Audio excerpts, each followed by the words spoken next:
Lock it in, yeah. The Joe Lock-in Show, lock it in, yeah. The Joe Lock-in Show, yeah. Are you ready to be entertained, educated? A little stimulation for your brain, lock it in. Are you ready to learn? Are you ready to laugh? Are you ready to love? Lock it in, yeah. The Joe Lock-in Show, lock it in, yeah. The Joe Lock-in Show, lock it in, lock it in. It's the Joe Lock-in Show. What's up, y'all? It's your boy Joe Lockett. It's 3 minutes after the album. You guys are locked into your favorite evening ride.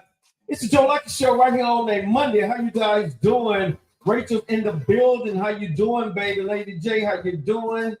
Tams, how you doing? How everybody doing? Can't y'all tell I sound better? I feel a whole lot better. Got me a good workout in this morning. Hope y'all got y'all workout in. Whatever y'all was doing this morning. I got a good workout in the cardio though. You know what I'm saying? Got the last little bit. Hopefully, I'm about 85, 88% the way I need to be. I'm doing good. I hope everybody's doing good. How y'all doing on Monday? The weather is warming up. Beautiful thing in the neighborhood. I'm glad to see that the weather's warming up. What's up, Christian? How you doing, baby? What's up, Judy? How you doing? Welcome, Honey Bun. How you doing? Thank you guys for locking into the show. Go ahead and hit the like button if you guys just stopping by. Go ahead and hit the follow button, subscribe button. Kristen already sent me some roses, baby. I thank you so much. Thanks for liking it. What's going on YouTube, Facebook, Instagram? Man, I got some good news getting ready to come up. I can't share it just yet, but some new things are happening for the Joe Lockett Show, and super excited about that. But I'm gonna keep that on the wrap for right now. But just know all your prayers and blessings are working in my favor. Miss L, how you doing? Thank you so much for all y'all prayers and for all y'all supporting us definitely on the merch. The coffee mugs and the hoodies are selling very well. My life, my choice, my time. Thank you guys so much. I want to thank Tams. Tams put out a special video this weekend. And man, when I say Tams with the yams was looking good, and she gave out a great shout out for my hoodie. She put it on, she talked about it, talking about how it made her feel with her life and all. Man, I was just sitting there just blushing like I don't like a new kid in the candy store. So Tams up in Tennessee, thank you so much for doing a personal video for the Joe Lockett Show, personal video for the brand of my choice. Thank you so much. I appreciate that. And girl, you look good. Hey man, what's going on, Shy Baby? How you doing? How you doing? All right, guys, we got a show lined up for you guys today.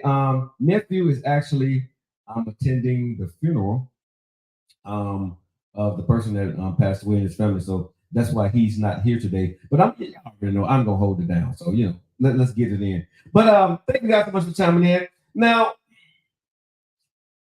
I've been having this debate this weekend with some friends. And it's a couple of ones. And ladies, I want to ask you this question. Do y'all know who Tabitha Brown is? If y'all don't know, she's a lady who I guess she's a household name with doing her own season, doing her own books, came into her own with self-improvement and things like that. But I want to talk about Tabitha Brown today because I want to ask you ladies this. And when I talk to the women over this weekend, because I asked the question to a couple of personal friends of mine, their answer was no, they wouldn't do that. Because they feel that that's a man's thing to do. Tabitha Brown did something when she came into her life. She retired her husband. She said, baby, thank you for taking care of me. Thank you for being there to support me. Now I make enough money for the both of us. And she retired her husband. She said, come on home. And now he's a stay-at-home husband, supporting his wife, loving his wife. My question to you, ladies and gentlemen, would you do that? Oh, somebody just sent me some money or something. Well, I don't know. That's the first time I saw that. Thank you. Whatever that was. The first time I saw that pop up there, but thank you so much. Would you retire your husband so he can be a stay-at-home husband if you made enough money? If you made enough money, would you retire your husband? Because a lot of ladies are asking like, no, I wouldn't retire my husband. He needs to still be the man of the house. You know, if you want to retire, when you want to retire, you can, but just for him to sit at home while I'm working, ladies saying no. So y'all wouldn't do what Tabitha Brown did. Nah. So if you're making the money, you made it. Your husband, like he did, supported you. Y'all saying y'all would not retire your husband. Wow. Wow. I am very surprised at that. I thought the order would be different. What do y'all mean? You made it. You making money now. You making enough money to support both of y'all, right? You wouldn't retire your husband to tell him to come on home now so he can be with you because you're now making enough money?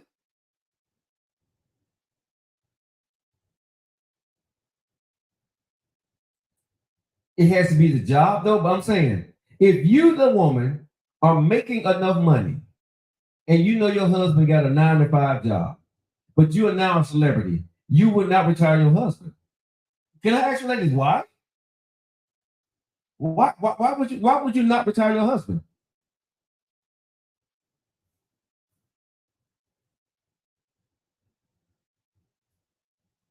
No, why, D? No. He retired. I'm asking. Tabitha Brown retired her husband. He's not still working. He's at home with her. He thanked her for it. She said, baby, you supported me. You sent me through school. You paid for everything. You was there. When I wasn't working, you took care of me. Now I'm making the money. I'm making enough money for the both of us. She brought her husband home. She retired her husband. And I'm asking you ladies, would you retire your husband if you out there making the money and you balling now?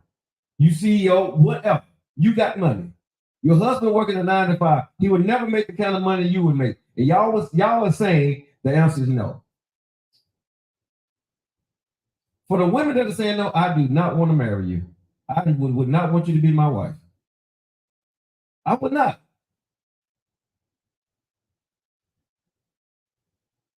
I would not. And I like y'all as my friend, but if you're a woman and you got millions of dollars, and I'm working at a job that making $80,000 or $90,000, and if you came into being a millionaire and you saying you would not retire me and tell me to come home, what? What? Really?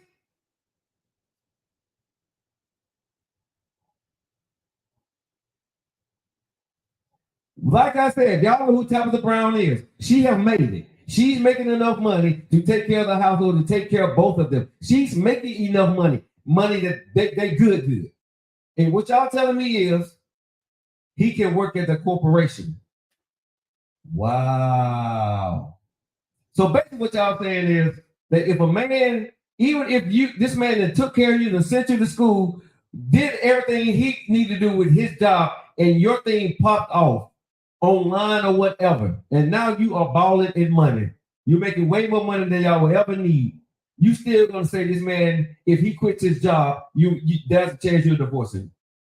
What's up, Nate Dogg? Is that what y'all guys are saying?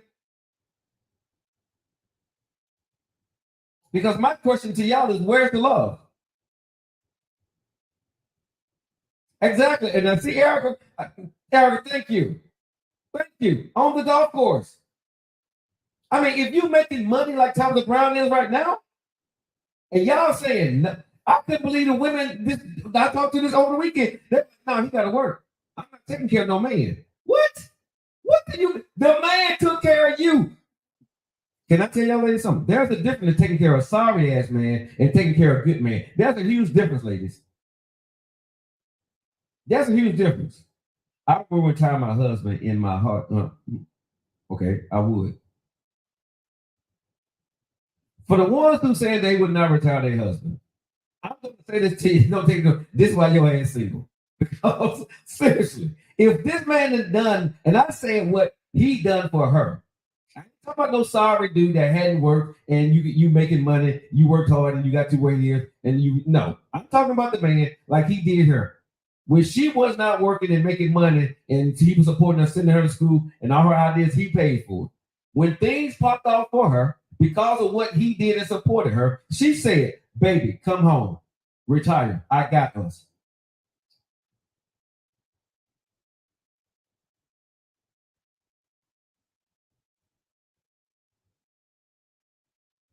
I'm just saying, man, if y'all thinking that a man, and this is why I got the problem with some ladies, right?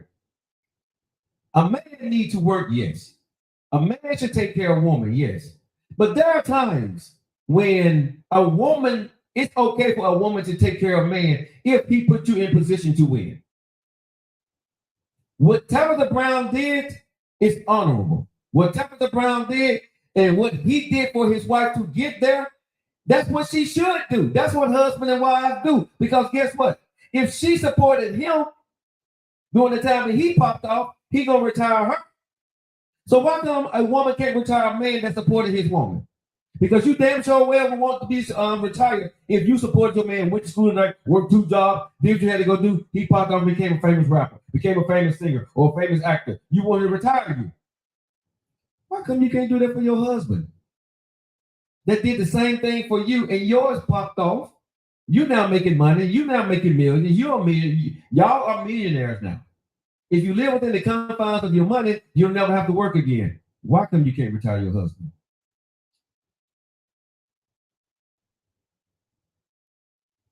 Okay. Okay. Like I'm saying, if a man helped you out, got you there, what is up with these ladies saying, no, it ain't a man or woman's duty to take care of a man? What the hell are you talking about? I mean, I'm lost on that one. I think that's to show the appreciation for the man that put them years and time into you because he believed in you, whether you're gonna make it or not. He was out there busting his ass to do what he had to do for you. You made it. You can't retire that man. He still got to work to prove his point to you. He still got to work to prove his love for you. He still got to work to be a man in your life. Come on, y'all. Come on, stop. Y'all with the nonsense now. y'all with the nonsense now. Seriously. So when does a man can stop being a man? What is the responsibility of a damn wife then? I'm just really asking. Can I agree with people who said no, they won't take care of it, they won't retire their husband? What is the responsibility of a wife in a relationship? Because it seems like no matter what happens, no matter what the man does, he still got to pull a load, even if he shouldn't have to. But the woman can do a certain thing at a certain point. She can stop doing what she needs to do because of the man or because she's the woman in the relationship. But you won't take care of me if I done been there for you when you were dead, bro. I wouldn't want to be with that woman. I would divorce her ass in a heartbeat. I promise you. If she made it and she kept and she started keep making me work this job and didn't even ask, did I want to come home? Oh no, I don't have a problem with that. My husband got me through school. I would definitely retire him. That's what I'm saying. A lot of men pay for that woman's schooling. A lot of men pay for that woman's debts. A lot of men help women get to the next level.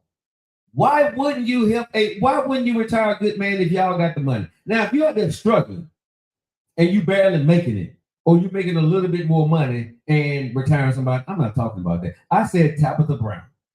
If y'all don't know who it is, Google it, look her up, and then come back to the show. Okay? That lady, she retired her husband. He was a police officer, fireman or police officer. She retired him. Said, baby, come home.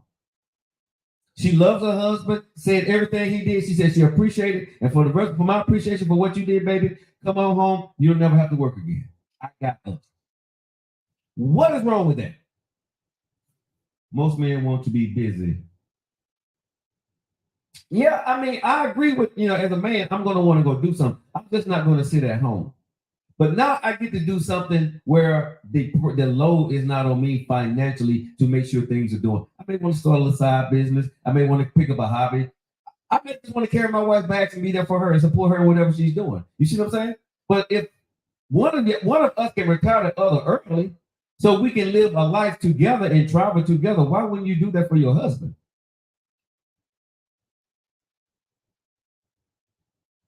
You see what I'm saying? I mean, I think some of us got life from the old school mixed up and thinking that I'm not going to work and take care of no man. I think we got that mixed up, ladies and gentlemen. I really think we got taking care of man and loving your husband and doing the 50-50 thing when it's time for you to pull your load or you can pull your load. It's not about you taking care of your man. It's about now we got enough money with what I'm doing. You don't have to do this anymore. Right? We can do other things now. Let's think differently now. Let's get out of the old thinking of where we used to be. How can we, where we are now on the wealth scale, where we are now, what can we do together, baby? I mean, that's the way I'm looking at it. That's no way the hell. I'm sorry, ladies. Some of you ladies, if that's your thinking, and if that's the pressure you are putting on a man at no matter what the cost is, he has to prove to you at every point, even though he's married to you, that he still needs to pull the load, and there's nothing that you're trying to do to pull the load off of him. That's probably why you're single, because some men see that. And that comes from that independency that you're being by yourself. And I'm not knocking you. I'm not saying you're never going to find a man. I'm not going to say there's not a man out there for you. I'm not saying that. But what I'm saying is, ladies, you may want to kind of think about what you're saying, because that is not 50-50 to me. What you are doing and what you're saying is, no matter what, if I get mine, you still got to pull yours. But if you get yours, I expect the weight to be lifted off of me. I expect you to help me out over here. I expect you to take care of something over here. But like I have asked this question on the show many times, what the hell is the wife's responsibility? Because y'all tell y'all don't want to cook. You don't want to clean. You don't want to be a domestic wife. Okay. So what the woman's responsibility in a marriage is then? I don't want to have sex with you all the time because I'm tired. Okay. So we have to keep doing what the hell we got to keep doing all the time because we are men. And I asked the question politely today. For the women who say they would not retire their husband if they got all the money, what are you in a marriage for? What are you in a marriage for? Because obviously to me, you don't love that man. You love that man as long as you see him in the role you want him to be in. But now that you got the money, you got the means, if you don't see him in the role you want him to be in, you're no longer going to love him because he's not doing what you think he needs to be doing to take care of you. See, some of y'all women, I think you want this. If he can't take care of me the way I take care of myself, I don't need him. But let me ask you women, were you saying that stuff when you weren't able to take care of yourself the way he helped you be able to take care of yourself when he came along?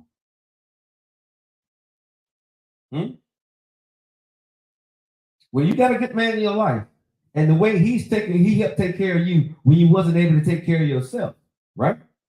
Yeah, you took care of yourself. I don't need no man. Yeah, you did that, but when you got a good man in your life, there were certain things you just didn't have to do no more. Whatever the case, whatever it was, whether it was DIY stuff, whether it was financial, whether it was advice, whether it was protection, whatever it was, when you had a good man in your life, you didn't have to do that anymore. You didn't. So why wouldn't you, when you got in a better position, take some of the load off of your man? Why wouldn't you want to take the load off of your man that you say you love if you're able to carry a load and it's there now, it's plentiful, it's overflowing? Why wouldn't you want to lighten the load up on your man?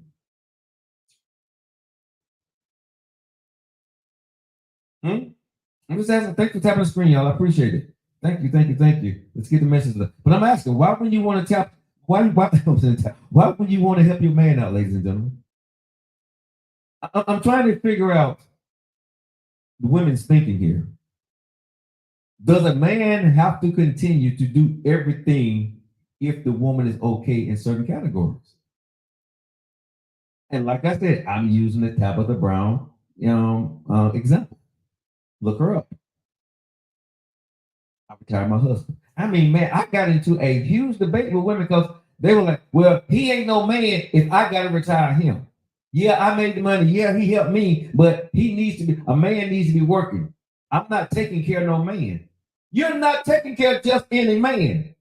Let me say this again. You're taking care of the man that took care of your ass to get you to the point of where you are now.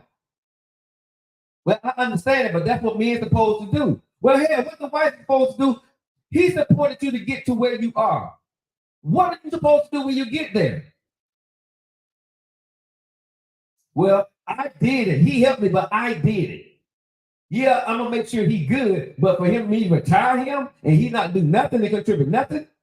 But you was contributing wholly nothing when you was going through what you was going through. You was barely working. He was doing everything for you. Well, I just don't feel right for no man taking care of me, taking care of me. How the hell are you taking care of me? You taking care of your family, your husband.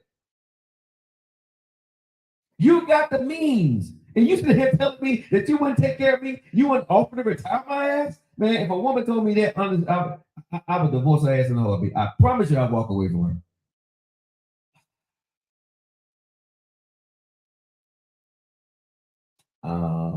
If that's not ego and pride talking, I don't know. You call that. I mean, I'm just saying.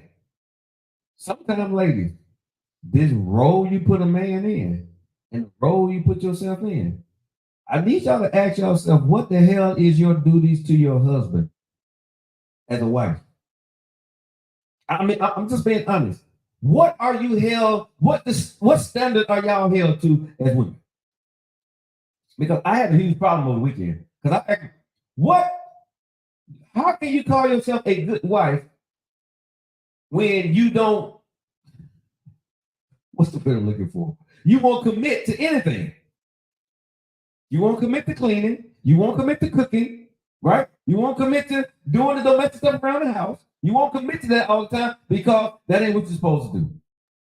You ain't commit to paying all the bills all the time because that ain't what a woman's supposed to do. So you ain't commit to sex to me the way I want to because I'm tired sometimes. So you got to understand that. So, but a man, we have to commit to the protection and providing 24/7. And I'm still asking women, what the hell are you supposed to commit to? And what the hell is a man supposed to hold on to when I know I got a woman that if she made it, I still got to go out here and prove to her that I'm a man in some shape, form, or fashion when I don't even have to work and we got enough money in the house. That makes no damn sense to me. Seriously, ladies, if you think like that, I don't get you.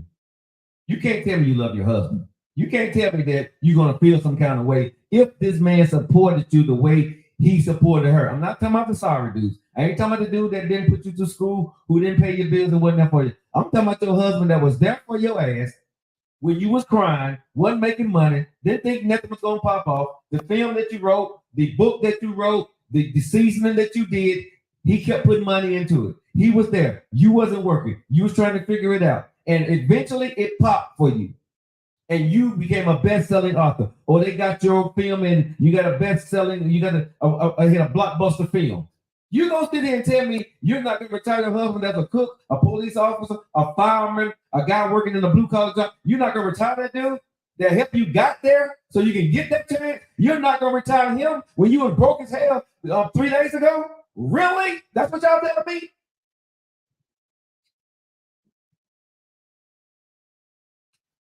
And committed to whatever I have to be because he was there.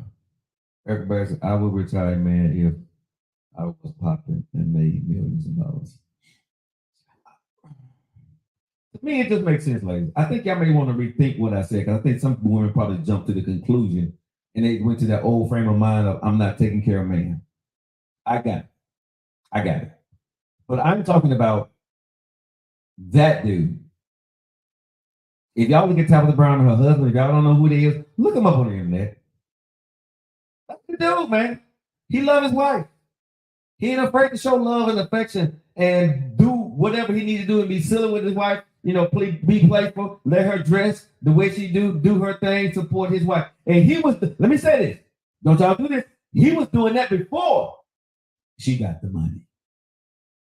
He believed in her before she got the fame. He believed in his wife. He kept supporting his wife. She said they had their problem, but she said one thing she never worried about was his support. He was always there. Why wouldn't you retire that man, ladies? If he's in his 40s, you're in his 40s. You taking care of the family for the rest of your life. You got the money. Why wouldn't you retire me?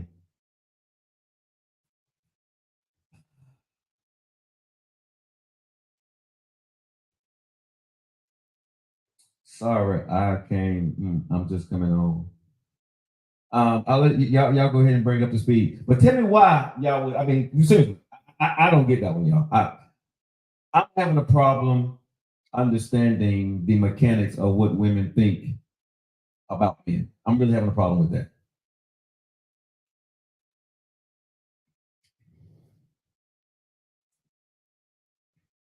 See, Chris, I'm glad you said that. I'm glad you said it because that's the way I feel. I believe women marry men sometimes because of what they can do for them. I don't think a lot of women marry a man because she see what she can do for him. They see what he can do for her. And if he does this, I'll do this. See, a woman, I don't think a lot of women marry a man because I see what I can do for him.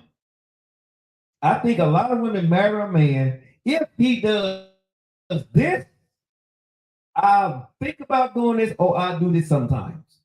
But if he stop doing this, he ain't gonna get nothing. That ain't love.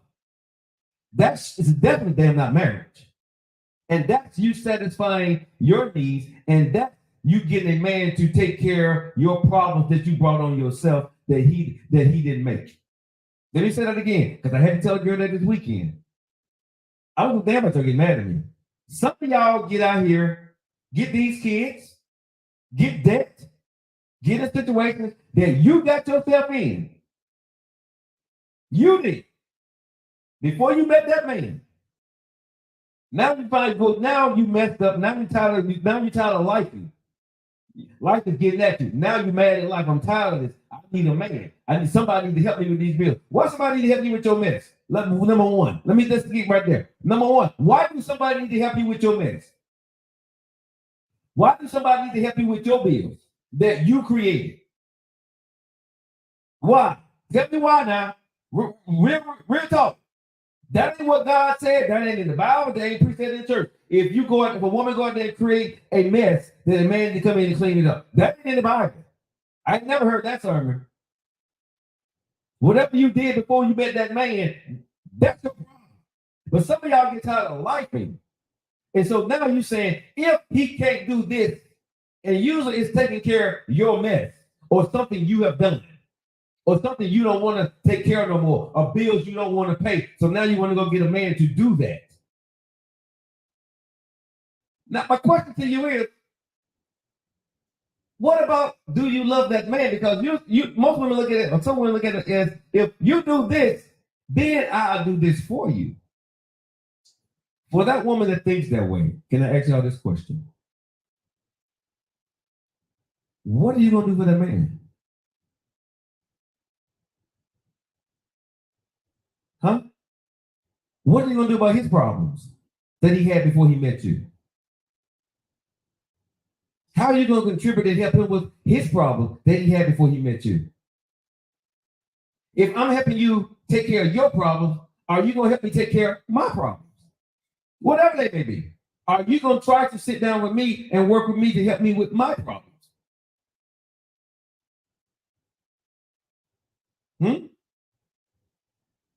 See, I think some women got things messed up when they're talking about they're looking for a good man. Because the point of my conversation is, some of y'all ain't damn good women. It's 32 minutes after that. Let me just get down to it. Some of y'all women say y'all want a good man. You will never find a good man because you're not a good woman. I had to tell my friends that. You're not a good woman. You're not a good candidate for a good man. Some of y'all women, I'm telling you today, I'm being messy, but I'm being very truthful. Some of y'all women are not a candidate for a good man because you're not a good woman yourself. You want a man to come in and replace what you are doing, but you cannot replace what he's doing. If he goes down, y'all screwed. Who wants that woman on his team? I'm just being real. Some of y'all are not good candidates for a good man. Some of y'all can't find a good man because when a man see you, he don't see you as an asset. He see you as a damn liability. He see you as one big bill. That's all he see you as, a bill, a fine wine bill, with nothing as an asset to him. If he removes you from his life with nothing changes. Let me say that again. And men, y'all can attest to this. If you remove yourself from some of these women's life, nothing for you changes. You still have to keep going on what you're doing. Your life still be the same. You remove yourself from some of these women's lives on what stuff you're doing, their life don't change. Because now they got to get up and go to work. Now they got to go. Now they got to pay for a little bit more or something else. You know what I'm saying? They got to pay for more stuff. But you already paying for all your stuff. You already handling your business. So if she left tomorrow, you good. If you left, she got to make some changes financially. She got to call somebody else. She got to go get another job. She got to call somebody to come fix something now. You're no longer there to fix it. Think about what I'm saying, lady. Some of y'all are not good candidates for a good man, and that's why you don't have a good man. I ain't saying everybody. If the shoe fits, wear it. Get mad at me if you want to. It's 34 minutes after you guys locked into your favorite reading ride. It's the Joe Lockett Show. How you guys doing today? Chrissy, I took a lesson learned. Now I'm single forever. I'm done with you. Oh, I guess they're talking to each other. But think about what I'm saying, ladies, right? To find a good man, I ain't talking about no bum dude. I ain't talking about the dudes that they're just trying to smash. I'm talking about to find a good man. Good men are looking for something to invest into that's going to invest into them. A good man is looking for, when you're looking for a woman, right? We're looking for a woman to do the simple things without them being told to. Right? Because the woman like, well, I'm a good woman. I said, so the last man that you dated, and I'm gonna ask y'all all my orders this question. You know, hey, Tansy on Facebook, how you doing? I'm asking all my orders on Facebook, YouTube, Instagram, TikTok. You say you're a good woman, right? Your last boyfriend, all right? Your last boyfriend, the last relationship that you was in. Tell me 3 things that you did on a consistent basis to make sure his life was easier. You knew that he needed, and you always did without question. Put it in the chat room here. Let's go. Hit the like button, y'all. Appreciate you guys for locking into the show. Don't allow him to brainwash you because he wasn't ready. Don't give up.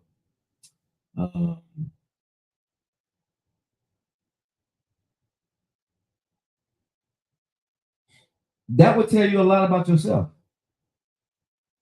What was your significant other last relationship? What was his favorite color? What was his favorite food? What did he need you to do most, and you made sure that it was always there for him? It did it consistently. What did he like for you to do, and you always did it for him?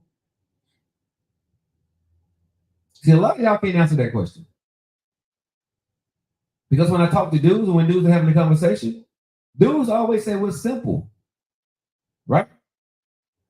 The simple things that men ask women to do, like y'all said, we don't listen. Y'all listen, y'all just don't want to do it. And sometimes y'all lose a good man because y'all lose simple things that men ask. Men have their problems, don't get me wrong, I get it. But women, sometimes you lose a good man because you don't do the simple things that he wants. Whatever that may be. Because you don't like it, that ain't got nothing to do with it. Men do a lot of stuff they don't like or they don't care about or have nothing to do with them, but because it makes them put a smile on your face, we do it. But some women only want to reap. That means they only want to sow, but they don't want to reap what they sow. Y'all just want the gifts. Y'all want us to do what a man's supposed to do. But good men stay with good women. Do that make sense? Good men stay with good women. I ain't talking about the bad men. Think about what I'm saying. When a woman said, I can't find a good man, right? Good men stay with good women.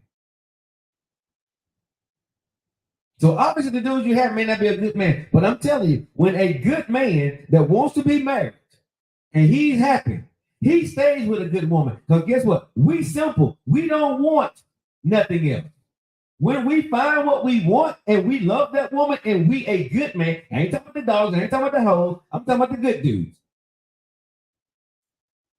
They stay with the good women. A good man ain't hard to please. Just like a good woman ain't hard to please. Let me tell y'all, ladies, a good man, especially if they're older, it's not hard to please. They don't want much. What they tell you they want, that's what they want. Nothing more, nothing less. You can give it to them the same way for the next 20 years, and that man will be happy with your ass. Now, a woman, they're going to elevate it, change it, smack it up, flip it, and then rub it down. Whatever they tell you they want, it's going to change. But with a man, he get mad if the brand of what he likes changes. Because we like what we like. We don't like change. We get in our habitual state of what we're doing and what we like, and that's what we like. And if I got a woman who gives it to me exactly the way I want it, or fix my grits, or fix my bourbon, or lay out my clothes, whatever she does for me that I like, give me the top of the morning, whatever it is that she does that I like, and she does that on a consistent basis, and I'm a good man, I ain't going nowhere. Can't nobody get at me. I can tell you this because when I was married, I was a good man. Could no woman get at me even though they try? I'm speaking from experience. I'm telling you, a good man, can't no woman get at a good man. A good man, no. If you got a man that's curious or a man that ain't in love with you, whatever, yeah, that man or woman can get it. But a good man, if they got a good woman, he ain't going nowhere. He is not going anywhere. He's not thinking about going anywhere. He's at work, doing what he got to go do, ready to come home to his family and his wife. Have the women don't know how to speak to their man. They talk to them crazy. Oh yeah, that's the other part. When it comes to the talking. And that's men and women though. But women, I can only speak to my woman part. Men, we speak without emotions. Women, you speak with emotions and it hurts. You hit me below the belt with stuff that you know about me.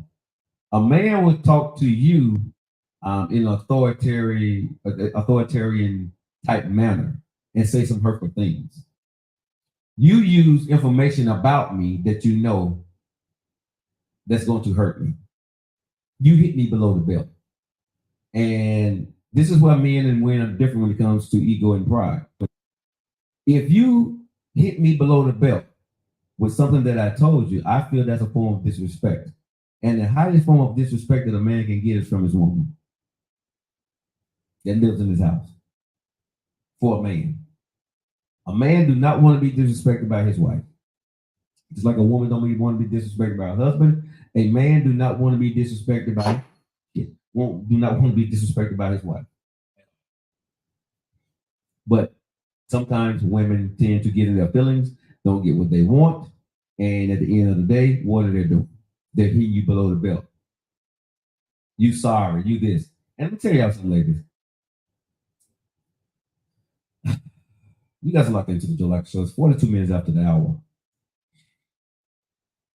There are certain things a man should never say to his girlfriend or his wife. I don't think you should never call a woman a B. I think you should never call a woman the N word, right? And I don't think you should ever call her MF. Directly. Those are the words that I do not use to any woman that I've ever talked to.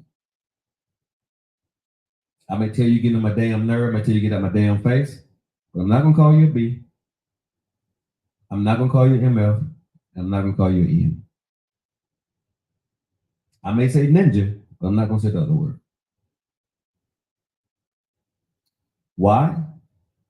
Because what I have to realize is, even though I'm angry with you, you're still my wife. You're still my girlfriend. I still got to see you tomorrow. I still got to see you the next two minutes. You know what I'm saying? I got to live with you. If I call you a sorry, no good B, right? Or B, you getting on my damn nerve, right? At some point, you're gonna look at me and start thinking that that's the way I feel about you, the man that says he cares about you. If I'm calling you the N word, right, and I'm your man, right, you're gonna look at me and why they said it to me in the streets, they said it to me at work. Why is the man that said he loved me calling me the N word? If I call you an MF, right, and I'm your man, at some point, no matter how cool we are, no matter how young or how we be are, at some point, this is gonna sink into your head that my man look at me and this is what he thinks about me. Because words does hit the soul. Words do have vibrations. Words do have meaning. And depending on how you use them and how that person absorbs them at the time, right, can hurt that person. Now, when you're in the bedroom, different thing. Totally different mind feel, right? But what I'm talking about when you talking to her directly, B, bring me something. Ninja, what you doing? Blah, blah, blah, blah, blah, blah. See, some women allow that, think it's cool, think it's funny. But what you do, you allow yourself to be called that. So when other people call you that and it's disrespectful, you don't even know the difference.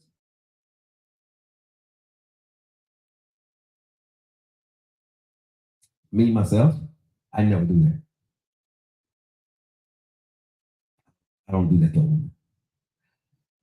The reason why I'm saying this because women, when you call your man a sorry ass, no good ninja, or a soft ass, no good MF, or you acting like a B, you're doing the same thing. You're denigrating the man you say you so-called say you love. And when you say that to a man, there is even in the bedroom or outside the bedroom where that does not make that man feel some kind of way about you now or how you look at him. He may stay with you, but he don't respect you anymore because you don't respect him. Now I know y'all can say y'all got the young folks talk and all this other stuff. I get it, but those words has powerful meaning for the woman and for the man. And if you love somebody, some of those words can be used in the bedroom and it can bring spice to your life. But outside the bedroom, there's no place, in my humble opinion, that those words should be used, especially in an argument.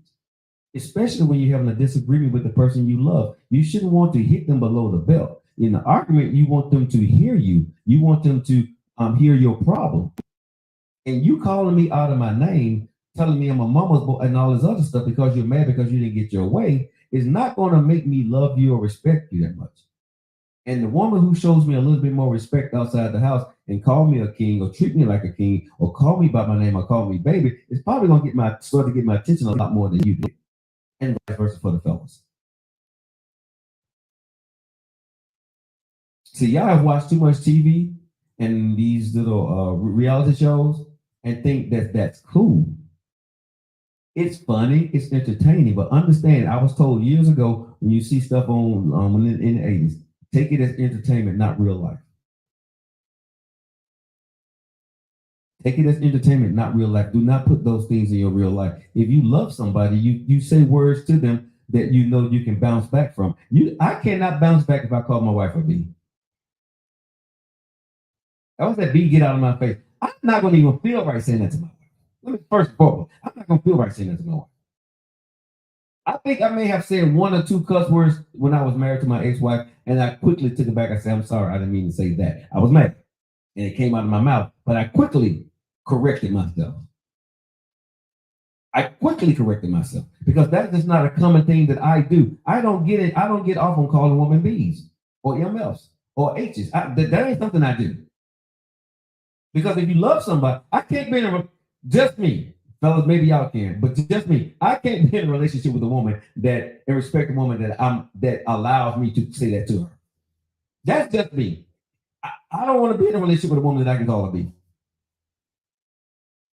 If I can talk to you like anybody up on the street that I'm mad at or I don't care about, why the hell am you in my house? Why the hell are you in my bedroom? Why the hell are we together? And if you can talk to me that way, I'm going to go ahead and take it as a man that you don't respect me at all. Because I'm quite sure the men you respect in your life, you do not talk to them the way you talk to me.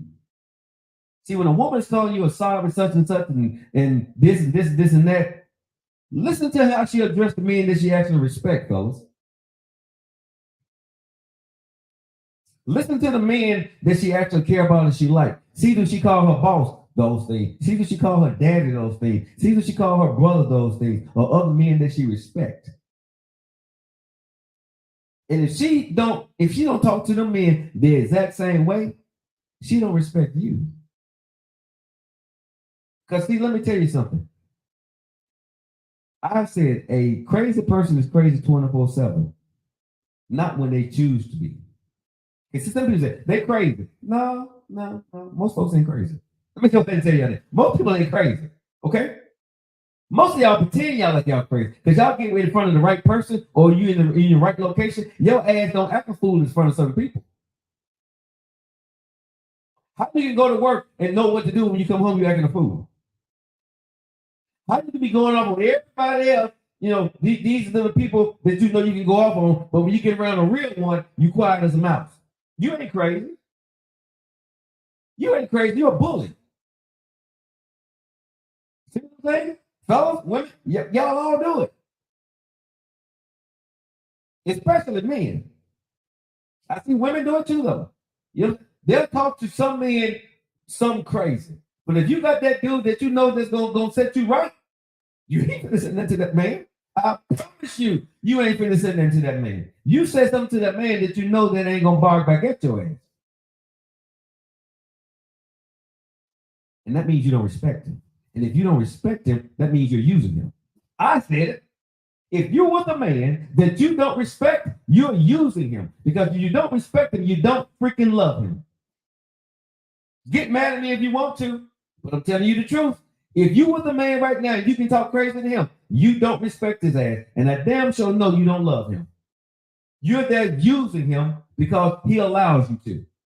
And if he stopped doing whatever it is that you therefore, your ass is gone. So fellas, if your woman talking to you crazy, walk away. Because she don't love you, bro. If your woman talking to you, well, he talking to me something crazy. Man, I don't give a damn. Both of y'all, if y'all talking to each other crazy, y'all don't love each other. I have never seen people who love each other that can talk to each other on a consistent basis in a bad manner. I don't believe it's possible. Now, you can joke around with your girl. You can joke around with your wife. Y'all know when y'all joking. Y'all know each other. Well, I get that part. I do. But I'm talking about when it get down to the nitty gritty and y'all in a heated disagreement and you start to hit below the belt. She may say, that's just the way he is. He just when he get mad. Or he may say, when she get mad. But you can't tell me when they're not around that you're not crying or you don't feel some kind of way because he said that to you. See, accepting and trying to understand is different than it's still hurt, mug. It's still hurt, man. Bro, you still hurt me. I get it. I know you love me, but you see, people gonna do to you what you allow them to get away with. You just say that, y'all. I'm gonna do to you what you're gonna allow me to get away with. Don't allow disrespect in the beginning, and you won't get disrespect at the end. Ladies and gentlemen, I don't give a damn how mad you get at me. What you're not fixing to do is raise your voice at me because I'm not gonna raise my voice at you. That's number one.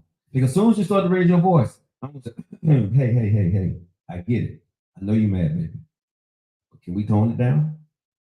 Because what you don't want to do is me to go here, right? You don't want me to go here with you. You don't want me to meet you level for level, right? Because nothing's going to get accomplished if we got to go here. So I'm not going to even start to elevate myself to this level with you. What I'm going to do at this point, I'm going to remove myself from the conversation totally. Which is going to piss you off more? Which is going to make you want to call me names and things like that? Which makes me know that you just want your way now. It's not about us. It's just you're mad. And this is how you talk to me when you get mad, because you have no respect for me, because nobody has taught you how to respect somebody. Even though you're mad, you can have a respectful conversation.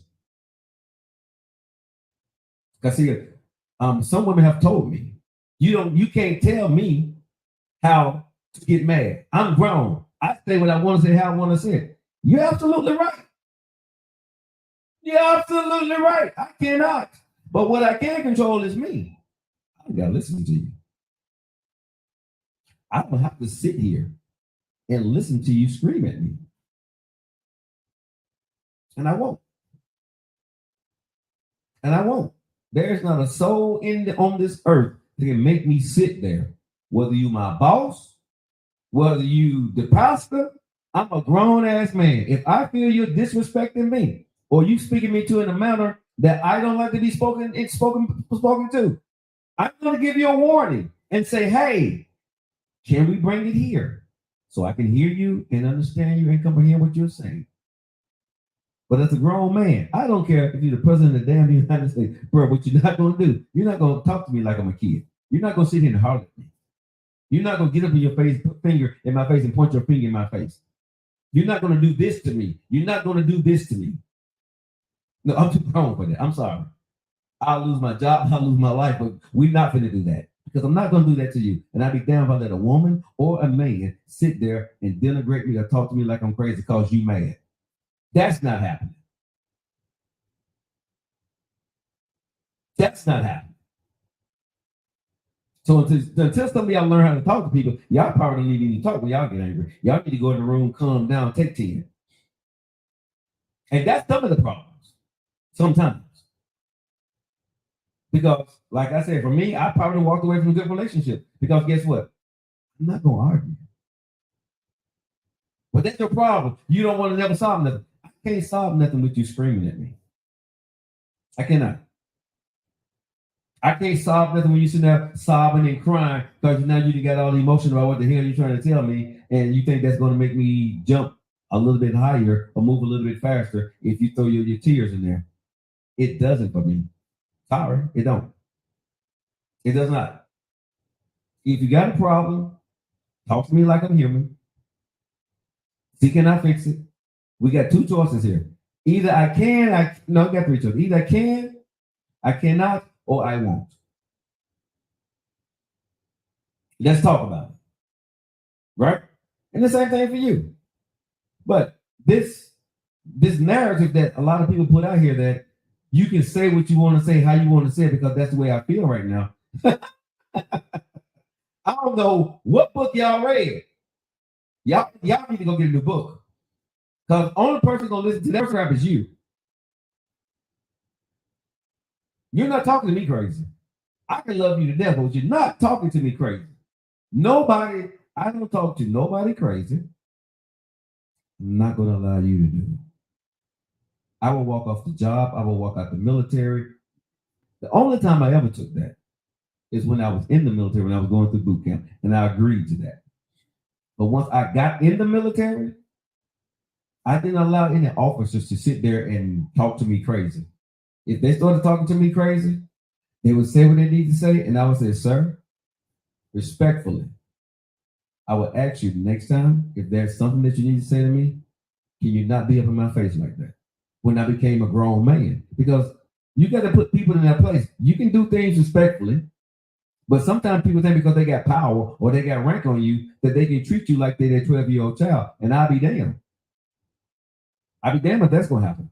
Especially at this age. When I was younger and going through the military and there was a little power structure, I had to find the right wording so you don't get kicked out and get hit for insubordination. And that's ways you can do that. And the officer or the ranking enlisted will, talk to you better. They may talk to you rough, but they're going to talk to you with more respect. As long as you're doing what you need to go do. Now, if you did something knucklehead, they're going to get you behind about it. That's just the military. But civilian life, oh, hell no, you're not going to do that to me at all. That's not happening. Thank you guys for tapping the screen. I appreciate you. Now, let me ask you a question, ladies and gentlemen.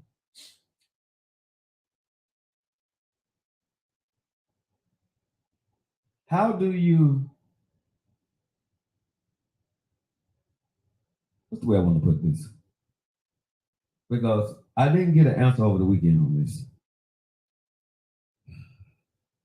How do a man tell his woman that he's married or he's in a relationship with that he don't feel she's pulling her weight? He don't feel she's doing all she can do for the relationship without her taking offense to that. How do a man confront his girlfriend and have that conversation or his wife without her going on a defense?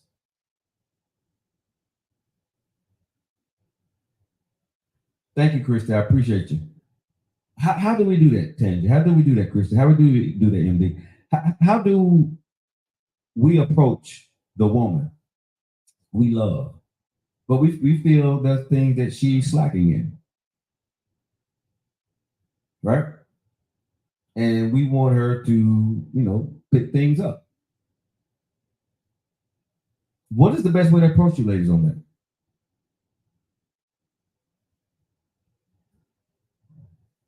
Just have a sit down and tear her open and logically what's your thoughts.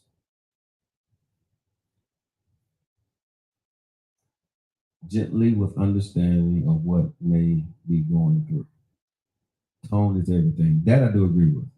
Say it calmly, the way he wants. Okay. Be upfront and respectful. Honestly, is the best policy. So if I said, Eric or Aqua Woman or Lady J or Kristen, babe, I need to talk to you. And we sit down and we talking. I was like, I got some things on my mind that's a little bit of problem for me in this relationship. And I don't know how you're gonna take this. But I think around the house, you could do a little bit more. I work all day and, you never really wash the dishes. I have to come in and wash the dishes. The laundry, you're only doing it every 2 weeks. The laundry really needs to be done every week. I'm doing laundry, but even when I do the laundry, you never take it out the. If I leave it in the washing machine, you'll never put it in the dryer.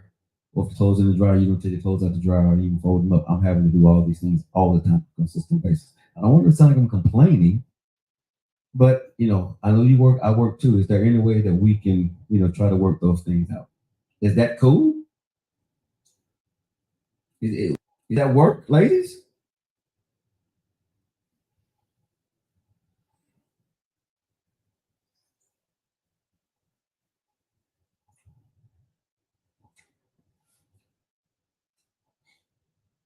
Is that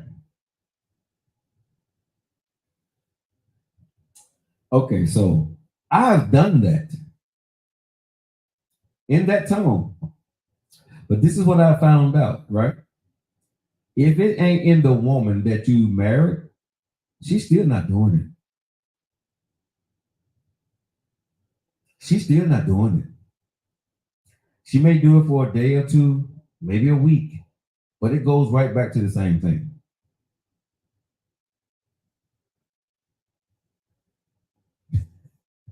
Thank you. Because y'all know I'm telling the truth, right? I'm telling you, I've had this conversation when I was married a couple of times. The exact same way. I even went out to, I even brought some wine and, made talking and then just brought the conversation up. I tried it in different shape, forms, and fashion. I even tried to do more at the house, that stuff that she usually do to show her that it can be done, plus what I have to be done too. But sometimes I'm just saying this. If it ain't in that woman to be that person in the house, her ass ain't changing. That's the way she was raised. That's what she's done all her life. She's not gonna be that kind of wife for you. You got two choices: deal with it or not. I'm raising my hand because I'm telling you, I know from experience. Sometimes conversations don't work, ladies and gentlemen. Sometimes the car that you bought, that stuff is the way it is, and you got to deal with that. And when I realized that that's what it was, I stopped having the conversation. I did. I stopped having the conversation. I just knew that if I wanted this to be a certain way, because the conversation it flips, right? It's like, okay, that's the way you wanted to be because you was military, because that's the way your mom and dad raised you. So now it becomes into an attack on what you're asking someone to do. It becomes, you become the victim now, right? You become, no, you don't become the victim. You become the problem. You're trying to change me. No, you know something? Don't worry about it. So the last time I had the conversation, I had to realize that this is who I married. And if I want this, I have to do it myself. And that's what I did. I just said, you know something? I let it go.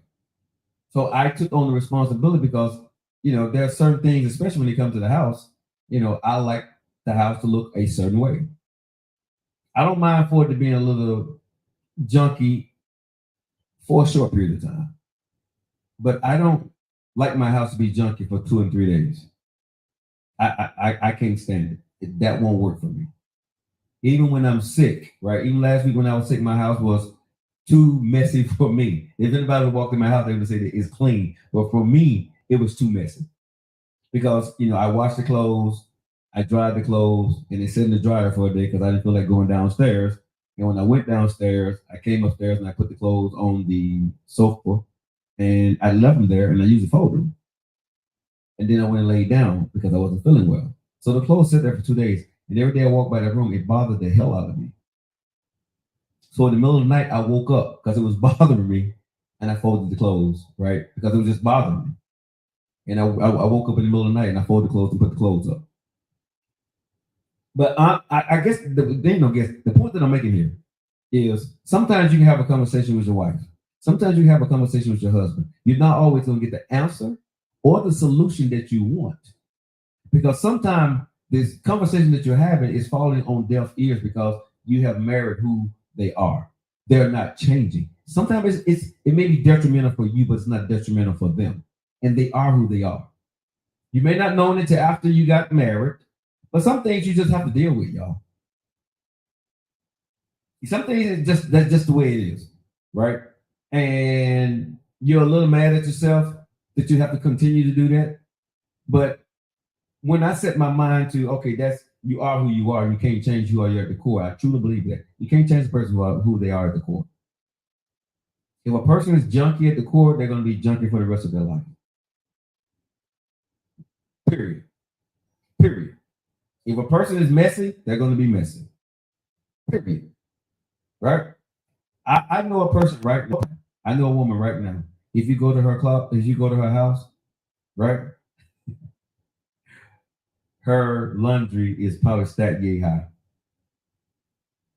because they hate to wash clothes. And when they wash clothes, they half wash, right? Or they half dry. And it take them if they wash clothes, it takes them like 3 days to wash and dry clothes. That drove me nuts. Nuts! Man, still thinking about it drive me nuts. Because washing clothes is one of the easiest things in the world. You put them in, you put it down. It's simple. Simple. But some people make that the biggest chore in the world. If you don't like whatever portion I do, I'll do that part. But that's the process of that period. I know women. The fellas, I don't know if y'all know. I know women who got clothes that are dirty. They go buy more clothes just so because they don't feel like washing. I know women, seriously, that will go buy more clothes.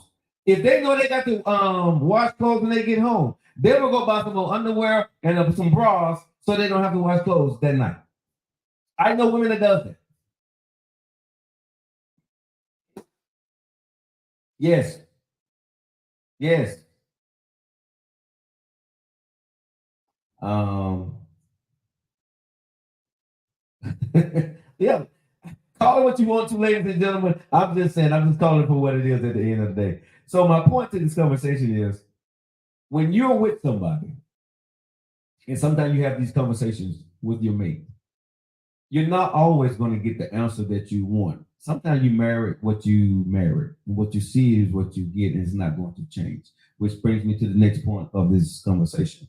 You guys like this 8 minutes after the hour. I hope you guys enjoying it. So thank you for hitting that like button. I like what I'm saying today, y'all. Chrissy, thank you for being that woman out here making that thing pop for you.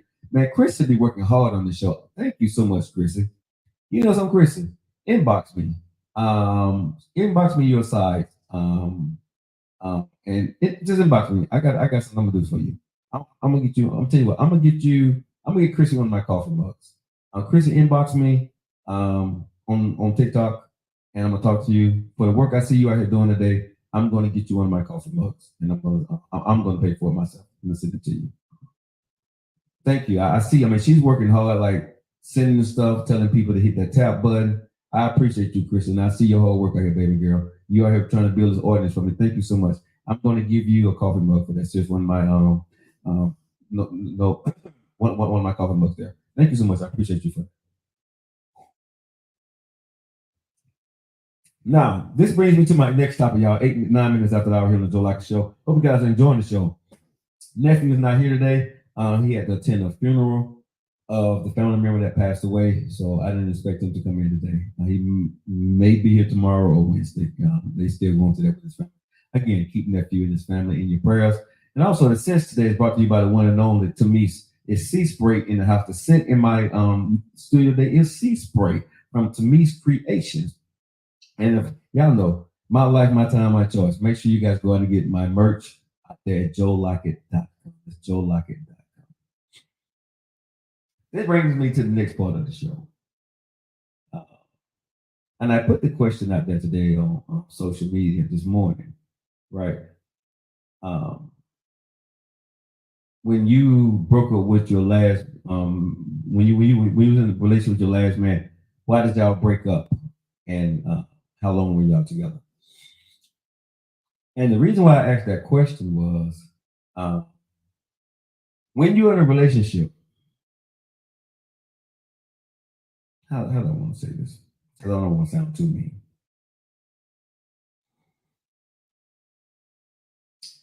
When you know you done made the mistake, right? Should you stay or should you leave?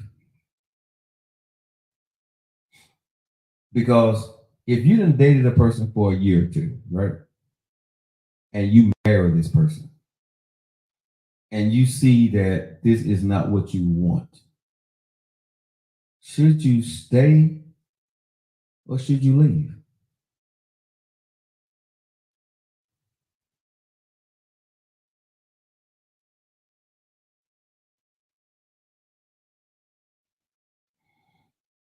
You would think go, right?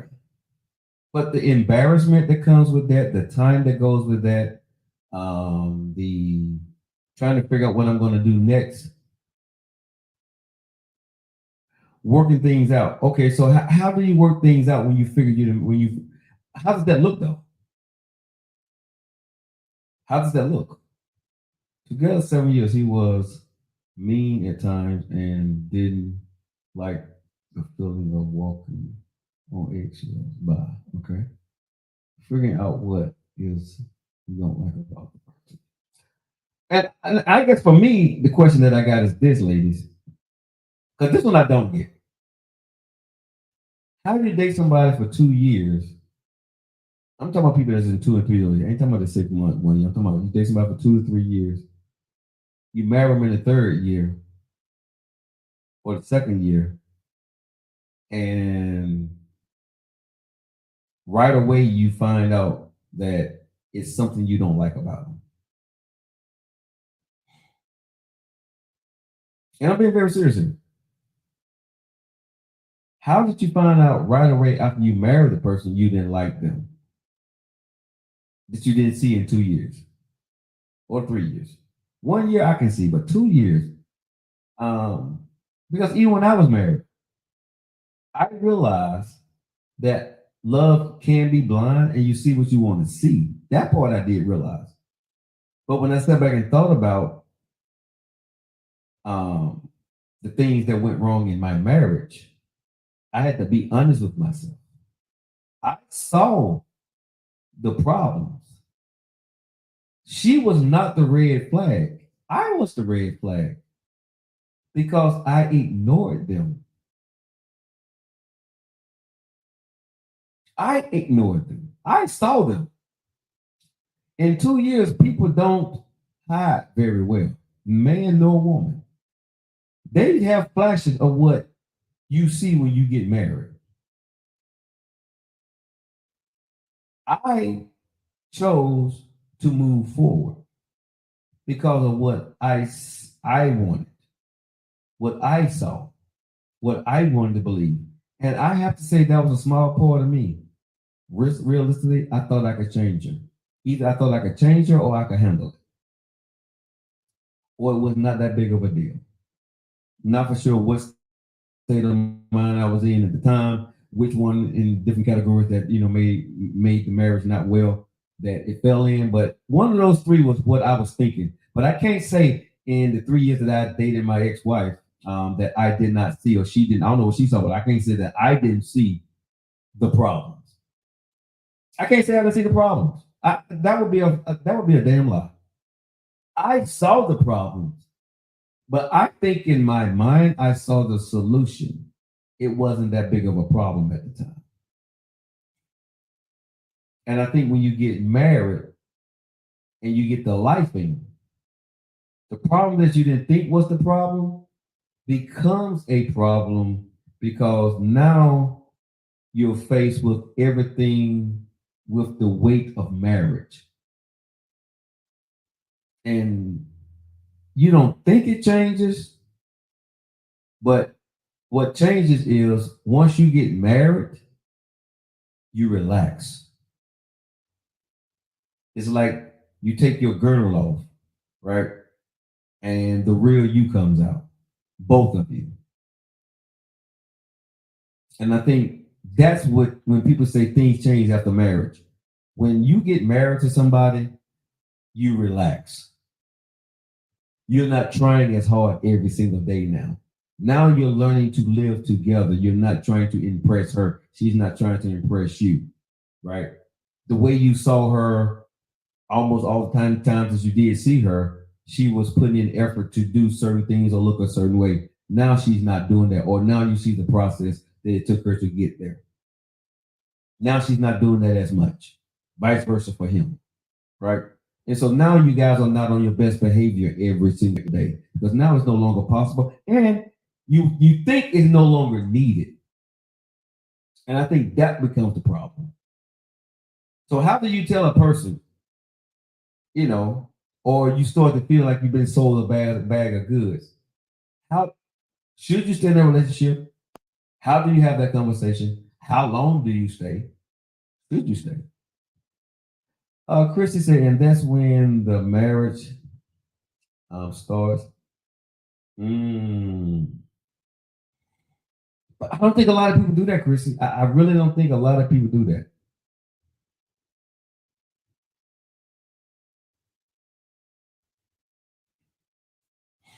I think living together prior to marriage is a good thing, myself personally.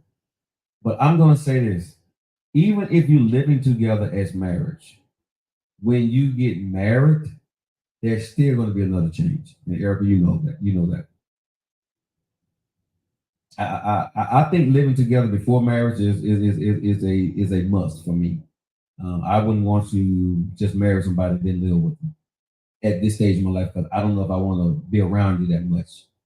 I don't want to, we never lived together for a certain period of time, and then all of a sudden the next morning I wake up and you're there forever. That wouldn't work for me now. But I would say for myself personally, how do I don't know if I want someone telling me that they think that this marriage is not going to work and we've been married for a couple of months and they having buyer's remorse. I don't know how I would take that. Behavior change. I had to see how you exit every day. How you exit every day? What does that mean? Do I kiss you? What does that mean, Erica? It's the imperfections first for me. I need to see you angry. Yes. Me, myself, I don't give a damn about the good times. I want to see how you act when things are not going well in your life. That's truly what I wait to see. When things are going bad on your side of the fence and I didn't do it, how do you treat me? That is my pet peeve with any woman. I want to see, do I matter to you on your worst day? How do you treat us on your bad days? When you mad at your kids, you mad at your family, you mad at work, when you come home, or when we talking, how do we react? How do we interact at that point? Because if you can't interact with me in a certain manner when you are having a bad day, I'm not gonna want to be. That is a sign for me that we will never work. And that's nothing I need to talk to you about at this stage of my life. Ain't nothing we need to try to compromise on. We need to work. When I see it and you're not able to handle that portion of our relationship in a way that I think that's gonna be feasible for me, I'm not gonna work with you to try to fix that part of you. But that's who you are. That's who you are. And I don't have the patience or the wherewithal or the brain power at this stage of my life to try to work with a woman in her 50s or 40s to try to make sure we're going to mesh when she's angry. Because one thing I would never do again in America, I'm not walking on any more damn eggshells for a woman when she's mad. I'm not. I'm not walking on eggshells for you. And I don't think you have to walk on eggshells for me when I'm mad. Whatever the case may be, I'll be mad at the world or whatever. Your family should not have to walk on eggshells for you when you're mad. Because you're mad, that don't give you the right, to go out there and treat everybody like crap. It does not. I'm mad, so now this is my time. Leave me alone. You can throw stuff and break stuff all over the house and talk to people crazy or slam doors. No, you're immature. You know what I'm saying? You're immature. That's all I'm gonna say. So I wait for that moment. I don't want that moment to come, but I need it to come. That's why I need to date you for a while. I'm with Eric. I do need to live with you. Now I need you to keep your own house. If we're dating, you need to keep your own house. I don't want you to move into my house. I don't want to move into your house. But I do want us to be able to spend significant time together. Right? I do. But when we need our space, you need to take your ass home. Or I need to take my ass home if we're dating. So you need to keep your house. Now, you can stay at my house most of the time. I can stay at your house most of the time. I'm okay with that. But until we lock it down, no, you need to keep your space. Because still, I'm gonna need some time away from you. Because I still got to figure out, when you leave, do I want to stay with you? Do I want this to work? And if it don't work, I want you to have a place to go. I don't want the day if I say I don't want this to work or it's not going to work, you need to go home. I don't want to have to wait 3 months or 6 months for you to find a place to stay. Nope. I need you to go ahead and pack your bags and get the hell out because it's not going to work. You see what I'm saying? So if you're living with me while we're dating, I ain't got a problem with it. But do not give up your place. No, please don't do that. I don't want you to do that. You know what I'm saying? Because when it's time to go, I need you to go. I really need you to go. I don't want to see you no more, right? And that's why I think a lot of people get into those situations where if it doesn't work, if that person is not financially where they need to be, they got to find a place to stay, they got to find an apartment. And during that time, y'all wind up doing whatever. And some kind of way y'all wind up staying together, but it's still not quite right. You know what I'm saying? Because now you're feeling guilty. And now y'all trying to muddle through stuff. Been there, done that, got that t-shirt, not doing that no more. We need to have the right situations. That y'all have heard me say a plethora of time on the show. You need to have your own place. If I'm dating you, you need to have your own place. Now you can have a key to my house. I can have a key to your house. Like I said, you can have stuff in my house. You can have stuff at your house. I ain't got a problem with that. But do not give up your house or your apartment for me. Don't do that. That would not work for me.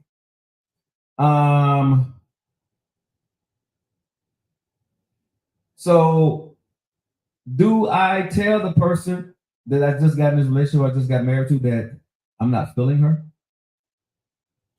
You're not feeling him? Is that what we do? Or do we try to work it out? Or is it too early to say anything? Or is it just fear?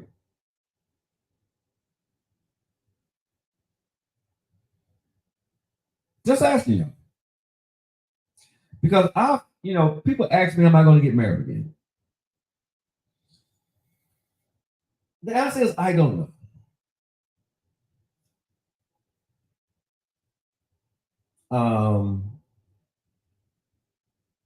I've been told, well, when the right woman comes along, Joe, you're not going to be able to stop it. I believe that's true to a point. But there are people on this earth that has their mind set about what they want. And I'm going to use me because I'm always transparent about my life. I don't want to be married for the next 2 years. Even if the right woman comes along, I don't want to be married for the next 2 years. Because of what I do and what I have to do in this business, I don't want to have to answer any questions about what's about to start happening for me. And I'm going to say a woman that's in a relationship with a man is going to have a problem at some point of what she see or what she hear on my shows and things that I'm about to start doing. And I don't want to deal with that in a relationship because a relationship don't make money. Let's be honest. Relationship don't make business. It doesn't. A relationship takes time. If that's where you are in your life, that's what you want to go do, cool. But where I need to go, that relationship is not going to be an asset to what I'm doing. Now, some people say, well, maybe she can understand what she's doing, or maybe but right now, I need to make sure that I understand what this is first. So she can see it in its full blossom. You know what I'm saying? See it in its full steam. So if a woman comes into my life, she's going to know her place of where she needs to be with what I'm doing. And that don't work for women because women want to be the top of their life. And I get that. But like I said, I've been married twice. I know I've done all that. And marriage and all that. I can be married once I'm satisfied with what I want. So for me, it's time to be selfish and do what I want to do. And that don't include a woman on my side right now. And I don't think that's a bad thing to say. I think that's an honest thing to say because I'm not going to waste a woman's time. What y'all say? I'm not wasting nobody's time. Right? For the next 2 years, I don't want it to be in a relationship. Now, will I get married again? I don't know. It's not something that I put a lot of thought into. Like I said, a marriage has never made me money. A marriage has either gave me a headache, a couple of fun times here and there, good memories and bad memories. My marriage has never made me money. My marriage has never taken care of the things that I know that when I'm dead and gone, it's going to take care of things. Marriage has never done that for me. Maybe it's done that for y'all, but it hasn't done that for me. Okay, so to each his own on that. But I know what I'm looking for. I know what I got to go do, and I know the things that I have in place. And if I don't finish this task, nobody's going to do it for me. I can't expect somebody that I get married to come in and fill the spot for me. That ain't her job. That ain't her responsibility. These are things that I put in place, so I have to make sure those things are done. And that don't leave a lot of room for a woman. And I think if more people are honest about that up front with the men or with the women, it will make life go a lot smoother. Some people lie and talk about these things, but knowing it damn good and well that you don't want to be married to somebody. Knowing damn good and well, man, you're not in a position or a place, mentally or, sometimes physically, where you want to be in a full-blown relationship with a woman. Or you expect a woman to come in your life and accept the bullshit that you're putting out there. excuse my French, but really the BS that you're putting out there, right? And that would be very wrong of me for me to know what I'm about to do, know that it would cause problems in a relationship, and expect a woman to accept because I'm Joe Lockett and this is what I'm doing. You better accept that. No, no, I don't. I think that's unfair to her. I think that'd be very unfair.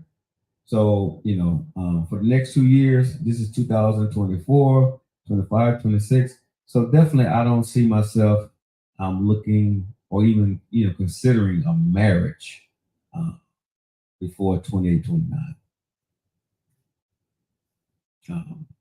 That may not sound great, but I'm just being honest with myself. Uh, I don't have the capacity to do it. I I don't wake up in the morning or night, go to bed at night, or when I'm lonely and saying, "Man, I wish I had a wife." I've been divorced going on 4 years, and that feeling left my mind probably after the first year of my divorce. I think when I first got my divorce, I wanted to be married again because I was still in the state of I'm still a husband. I want to be a husband. I like being a husband. I like coming home to a family. But hell, once the streets got a hold of you, boy, once the streets got a hold of your boy, and you realize you don't take this the wrong way, married folks, but once you realize you're out of jail, you're free, right? Um, you can do anything you want to. Some people take their freedom and they run with it in a different way. Some people get their freedom and want to be back married again. Like I said, for about a year, I did want to be married again, but I wanted to be married. Honestly, if I would have got married within that first year after divorce, it would have been for all the wrong damn reasons. It would have been because I'm trying to impress people. I'm trying to show people that I can get back at it. I'm trying to, prove to probably even to my ex, I can get married again. It was all dumb stuff that went through your head in the beginning. You know what I'm saying? So if I would have got married right then, it would have been a bounce back to prove a point. And I probably wouldn't have been in love with the woman, and it probably wouldn't have worked. So the best thing that happened was I didn't get married, uh, and it gave me a chance to figure out, okay, who is this new guy now after divorce? And then after 50, I started to figure out, okay, who is this guy after 50?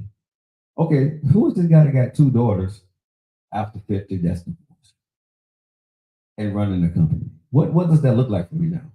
Okay, the marriage thing is not working. Maybe you're not meant for marriage right now. So what is this? And that took a whole, psychological deep dive, whatever the hell you want to call it, to figure it out. It wasn't easy. And it was not easy for me to be able to say the things that I'm saying, but it took me a minute to be strong enough to be able to articulate and say what I say with confidence and don't give a damn what nobody say about what I'm saying about my life.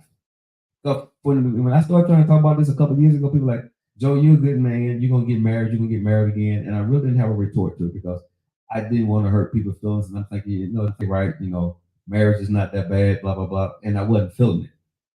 But now I started to sit down and thought about it and figure out ways to understand what I want and truly understand who I am right now, and put timelines on what I want to do. Because I think if you're divorced and you're single, you should do all the stuff that you want to do before you get married again. You see what I'm saying? If someone comes along in your life that can go along on that ride with you, I think that's cool. The selfish part about me right now, I don't want a woman by my side on this part of the ride. I want to do this myself. I want to do it for my kids. I want to do it with my kids if they want to be a part of it. I want to do it for my kids. This part, I want to make sure I get right. I don't want to be dependent on nobody or looking at anybody or asking anybody when there's a woman to come in on this part. I need to make sure that this is done the way Joe Lockett wants to do it, and I'm doing it. I have my team of people that's going to do it, but I don't need a woman to be by my side. Now, I'm not saying that God won't send a woman within the next 2 years that's going to ride with me and see the process and work with me through the process. I'm not saying that. What I'm saying is that I'm not getting married for the next 2 years. That's for sure. That's in stone. I'm not doing that. I don't want to be married right now. and the reason why I say that, and y'all may hear me say that often, I want more men to be okay with telling the women that they don't want to get married. You can tell a woman that you're being selfish right now. You can tell a woman why you don't want to get married, or you can tell a woman, I just don't want to get married right now. That's okay if you're single. You don't owe a woman a ring if you start talking to her. Unless you tell her you planning on marrying her or you got married in your future.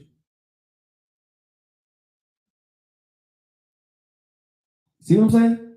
There's a difference. If you tell a woman, right, that I like you, I like spending time with you. Well, what are you looking like for marriage? Well, not right now. No. Do you talk to other women? Yeah. So why are you talking to me? Just for companionship, just for friendship, just to have a conversation. It's okay to tell a woman that, fellas. It really is okay to tell a woman that you just want to talk to her. It's okay to tell a woman that you just want to be, have a companionship. It's okay to tell a woman if you really want to be in a relationship. I'm saying it's okay to tell your truth. Stop telling women the truth you think that they want to hear. Because that's why you're leaving all these women out here with bad taste in their mouth about men, because they say y'all lying when all y'all wanted to do was smash, or y'all just wanted to play games. But just tell a woman, I'm not looking for what you're looking for. And the crazy part is some women are not looking for marriage either.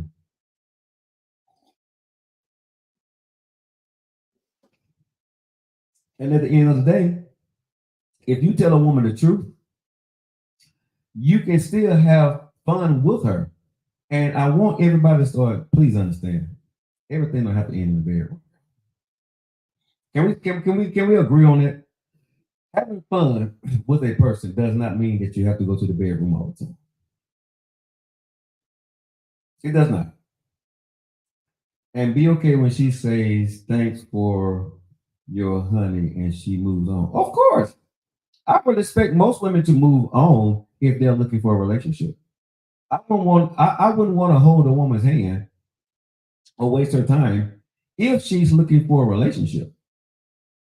No, you go talk to the dude you're looking for a relationship. I ain't the dude for you. You know what I'm saying? If a woman says, that's not what I'm looking for, okay. Nobody lost anything. She didn't lose nothing. I didn't lose nothing. She's gonna find what she's looking for. I'm gonna find what I'm looking for. I have not one iota of a problem if a woman says, hey, I'm looking for a husband or I'm looking for a solid relationship. Okay, gotcha. If I see you, I say hello. I would never bother you again. I'm not gonna try to convince you on anything else because I know what I want. You know what you want. But I think we're upfront about it. Nobody's wrong about what they're thinking. I think where it becomes wrong is when we start to mislead each other about what we want when we know that's not where we want to be with that person. You know what I'm saying? You see a fine woman, a beautiful woman, right? And you want to get a number, you want to talk to her. She gives you her number, she likes what she likes you, right? Y'all start talking. Then the conversation gets serious. Then she asks you what your intentions are. Man, you know that if you say most of the time what I said, that she's probably gonna say, I'm out of here. This is what we got to man up. Be okay with her saying no. Be okay with that being the last conversation with her. Now you know that that's not gonna go anywhere. Go on to the next person. She's beautiful. She's gonna find the next person.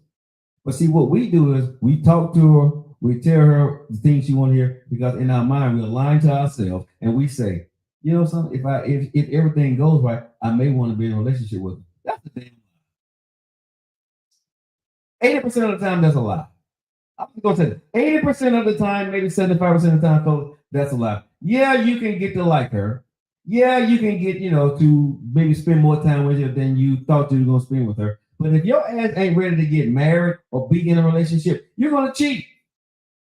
And she's not gonna be the only woman that you're talking to, because you didn't go into it with the intentions of being in a relationship. But because you like her and because something, whatever, it popped with you, you're now gonna put her in a category of VIP.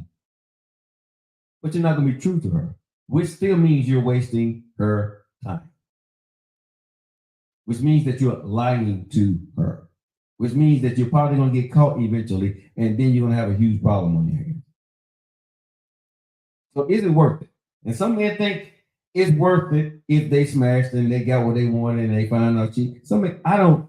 At these days, I love peace and quiet and an understanding. I'm with Erica. Tell me so I can move on. I like that. I like that sentiment. And then a woman, if you're dealing with me and you find somebody else and you ready to get in a relationship and we just, we hanging out every once in a while, you got a boyfriend now? Okay. Got it. I won't call you no more. You won't call me no more. If I see you in the street, I'll speak to you. That's the life I chose. This is a lonely road. I don't know if you've ever seen the movie Kung Fu. I talk about it often on this show, right? The movie Kung Fu, when the dude took the pebble from the master's hand, he walked in the desert and walked from the when he walked to city to city, right? Barefooted in the sand. That's me. I'm walking from city to city, man. I'm okay. I go in the city, I solve a problem. At the end, I go to another city. I'm okay. I know that walk gonna be alone for me for a while. I'm okay with that. I'm Kung Fu. I'm that man. We simply need to be honest with each other. Most people should be able to handle the truth. You'll be very amazed of how many people you say they can handle the truth, but they don't.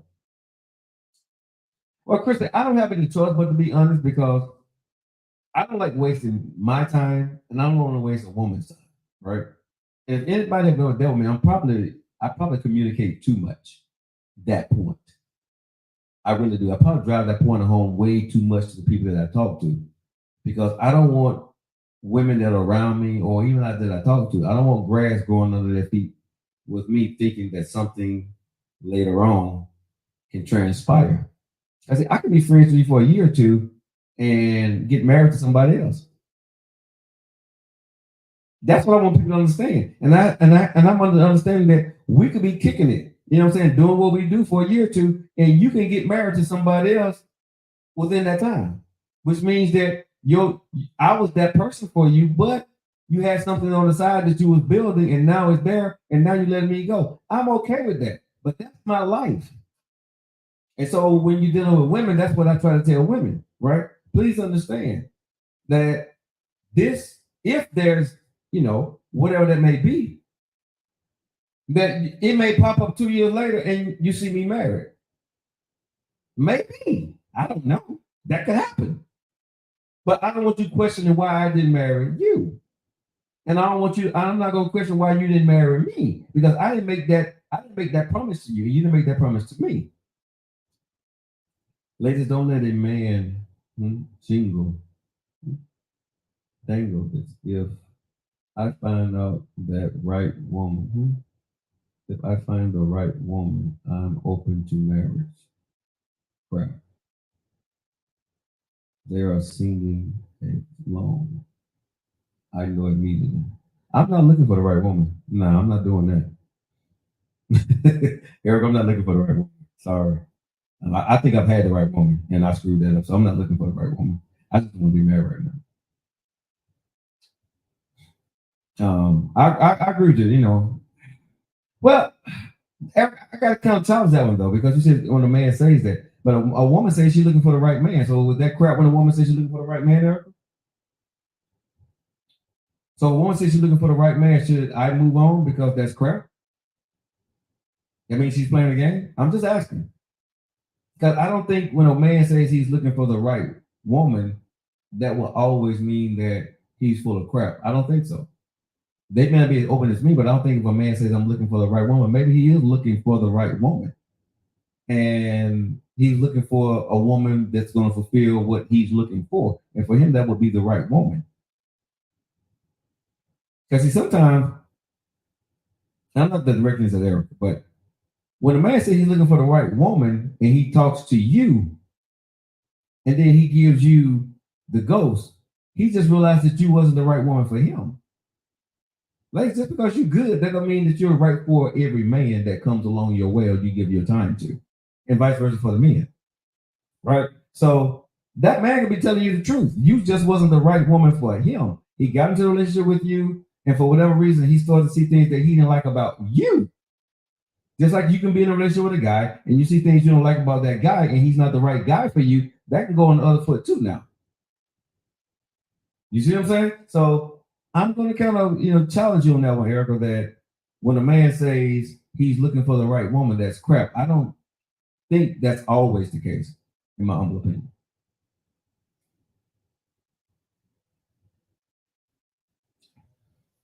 I already a wife and was open to marriage.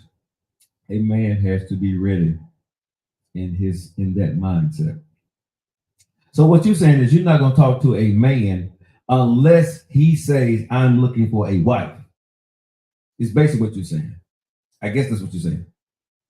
If he ain't saying that I want to get married, you're not talking to him.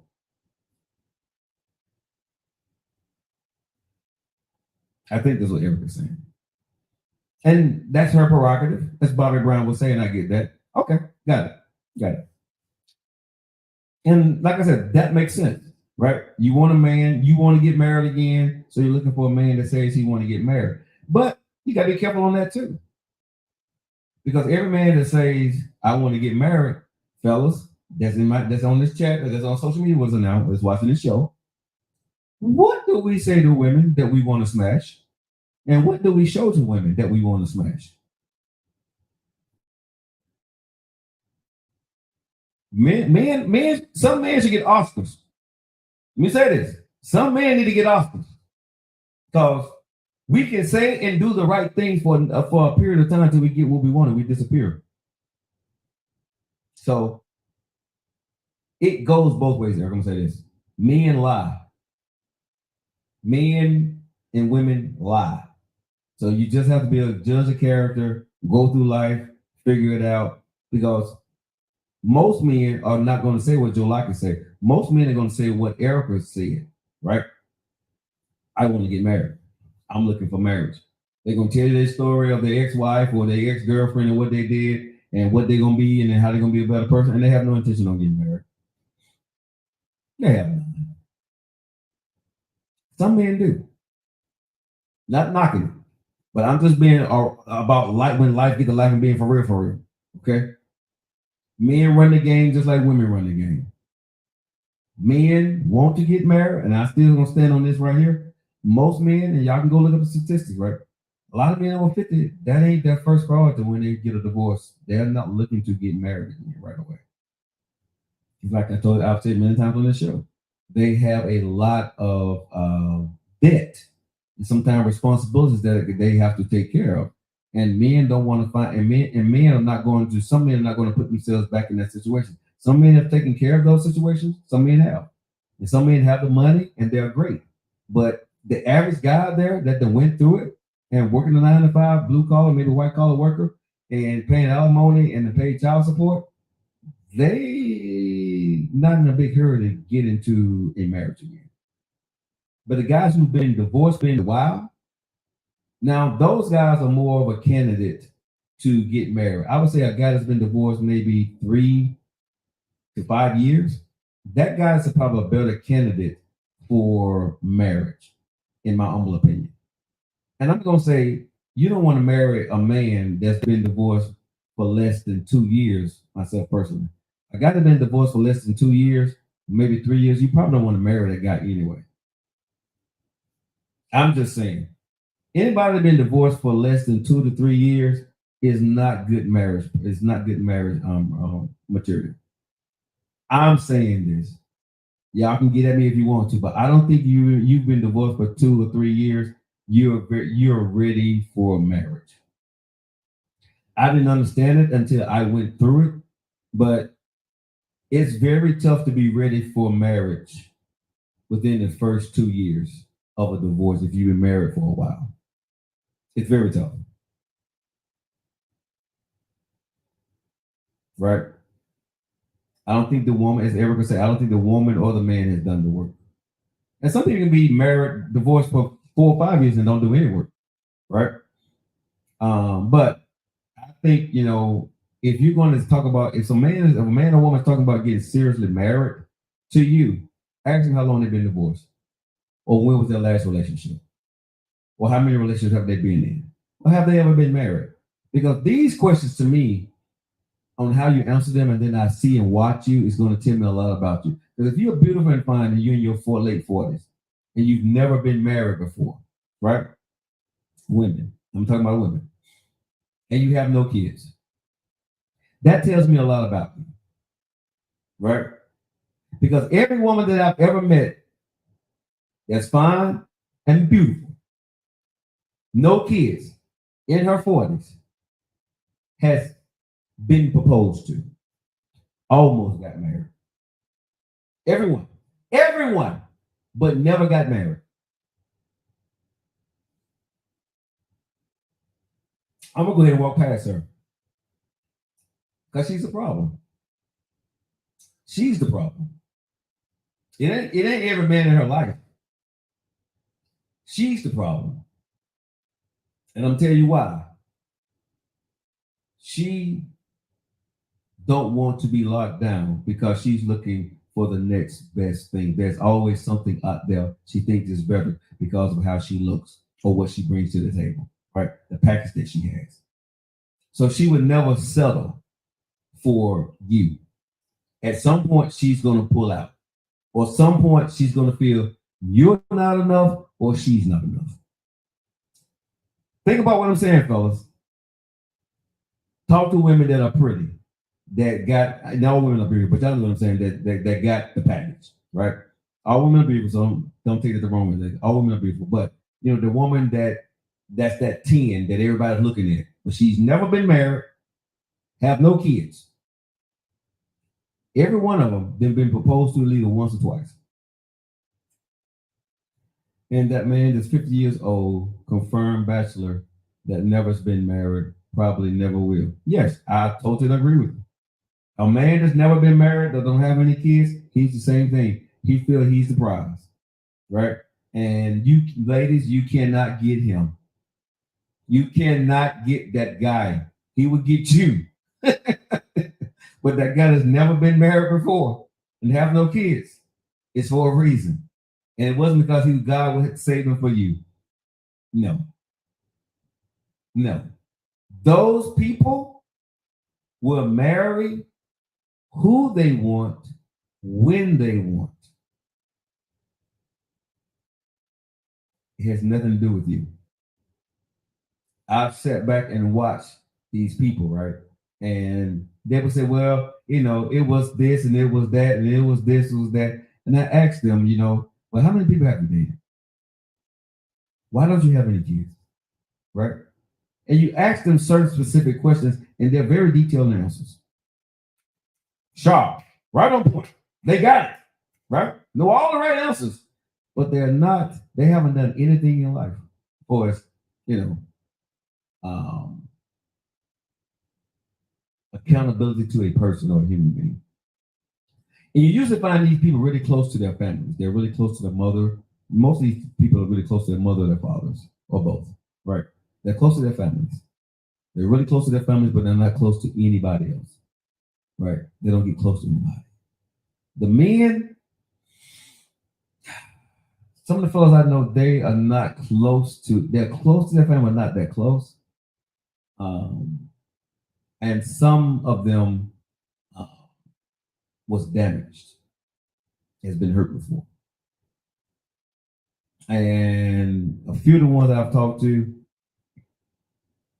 the one that got away, they still can't figure out why they didn't want them. I know this one girl, man. You look at her, she's like drop dead gorgeous. Lord have mercy. But once you get deeper and you tap more into her, right? She has never gotten over why this one guy did her the way he did her. And that has messed her up for life, for a long time, for everybody else. Because everybody else sees this, but the guy she wanted to see this didn't see that. And she can't get closure from that. She can't. And so because she can't get close from that, she can't get close to anybody else because she feels that their chapter's not closed. So yeah, it gets I ain't gonna say complicated. It gets um, obvious. Let me say that if you really sit down and study the landscape when you're looking out there. So don't think that when you see somebody that ain't been married and no kids and all this, that they're the perfect candidate for you. Those are probably the people that you need to run from. I'm just being honest. And I would be strongly, and I'm gonna say this today on the message Monday. Ladies and gentlemen that's in your 40s and 50s, do not marry or get in relationships with someone that's newly divorced within 2 years. 2 years exactly. I'm going to be exactly 2 years. I'm going to say I wouldn't want to say 3, but definitely 2 years. Be their friend, but don't expect a lot out of that because they're going to be reactionary, right? I call them knee jerkers, right? They gonna maybe want to fall in love too quickly, right? Or they're going to want to go in the opposite direction too quickly, right? So those people are really not ready. And when I was dating, people saying that I wasn't ready, and I didn't understand. I'm like, excuse me, well, what are you talking about? I'm ready, but I really was not ready because when I'm saying I was ready 1 year after marriage, I was really trying to prove a point to everybody else, and I don't think I was truly in love with the person that was there. I liked them a lot, but I think I was liking them for the reasons that I wanted to like them, and it needed to be more there. So it took me about 3 years to even think that I was ready to be married again. Maybe 2.5 years, three, definitely three. But 2 years, I think I was, I knew that what I was looking for. But that first 2 years, nah, right. Uh,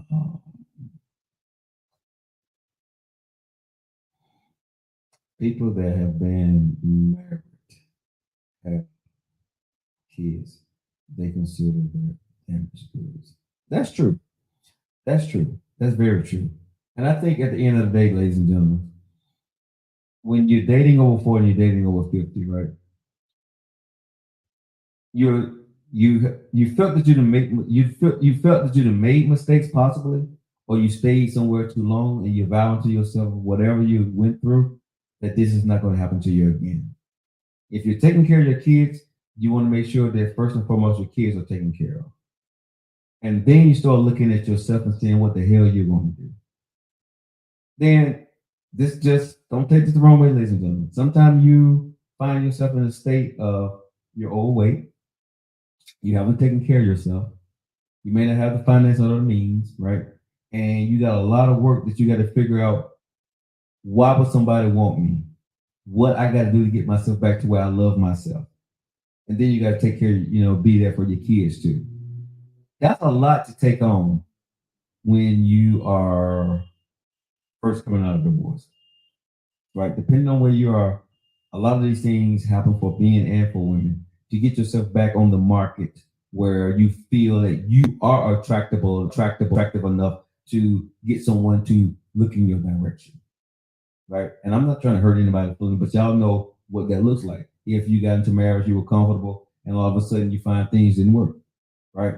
Now, what was comfortable for you in your marriage may not be comfortable for the marketplace out there now in 2024, right? The marketplace ain't church. Come as you are. The marketplace is the marketplace. Men like what they like, women like what they like. So you have to get yourself in line with what your age range is looking like, what your age range is bringing to a relationship, right? So you got to start working on those things, and that takes time for you to start realizing, what that is, how they're going to do it, do they want to do it, who they want to be with, what they're attracted to. All those things take time. You know what I mean? So, like I said, some of the things I'm saying may be a little bit hurtful, but I'm saying it out of love. I'm not trying to be hurtful to anyone. But if you're going to get into after divorce and get into marriage or looking for a relationship, my best advice to anybody on Message Monday on the Joe Lockett Show before I get out of here. Number one, know that you're going to be okay. Know that God loves you. Okay. Number two, Take as much time as you need to get to know you first.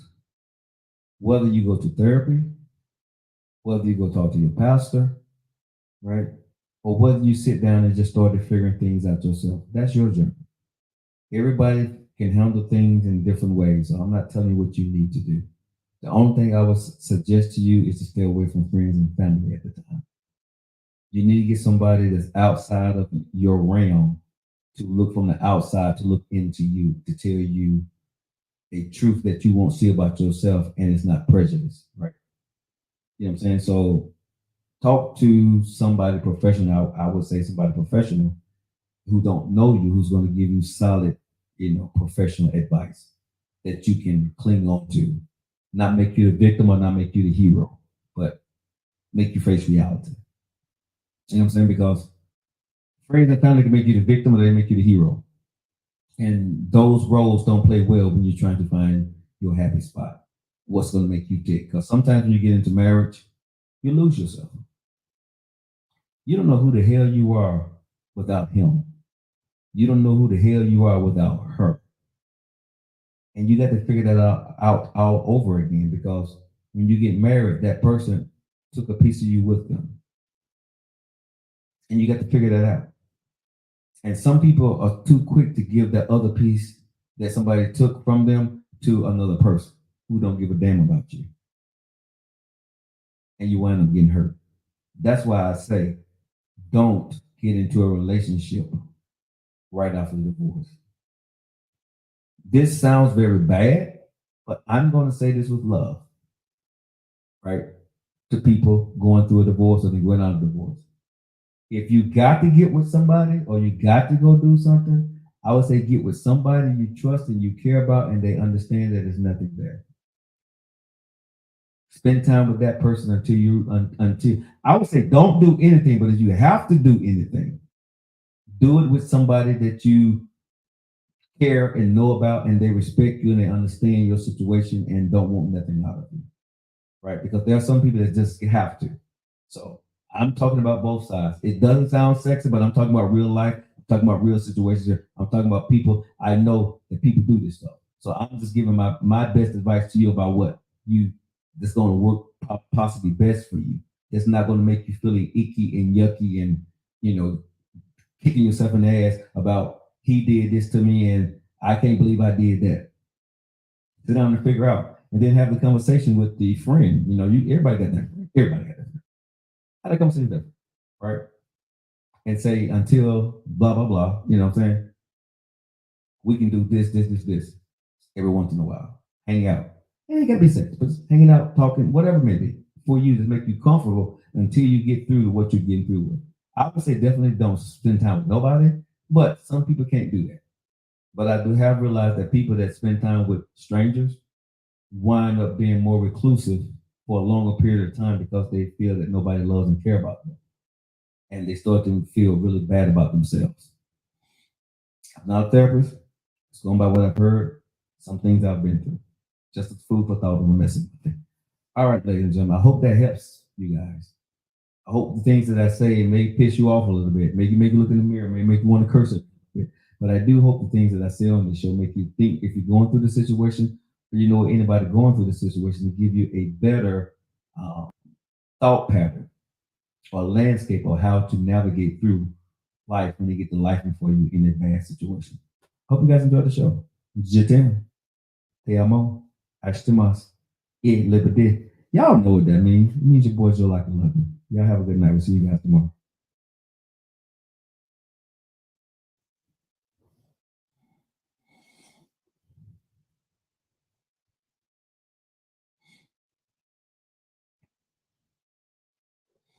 All right, Facebook, YouTube, I appreciate you. Thank you for locking into your boy, man. Thank you for hitting the subscribe button. If you haven't hit the subscribe button, hit the subscribe button, hit the follow button, wherever you are.